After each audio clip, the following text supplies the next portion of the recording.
ఎడతావా పని చేస్తావరా పోరా ఇక్కడ నుంచి పో అని అని బయట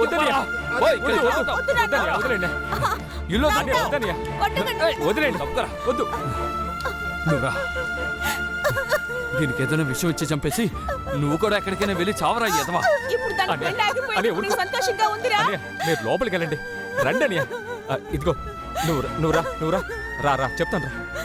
రా చెప్తాను రా రా రా రా జామీన్ దొరికింది కదూ చర్చిలోకి వెళ్ళి అనవసరంగా గొడవ చేసినట్టు న్యూస్లో వచ్చిందిరా అలాంటి వాడి చెల్లెల్ని వీళ్ళకి అక్కర్లేదంట మరి తన పెళ్ళి ఆగిపోయిందిరా మేం వెళ్ళి వాళ్ళ కాళ్ళ మీద కూడా పడ్డాం నువ్విక మీదట ఆ ఇంటికి రానుని కూడా చెప్పాం వాళ్ళు అస్సలు ఒప్పుకోలేదు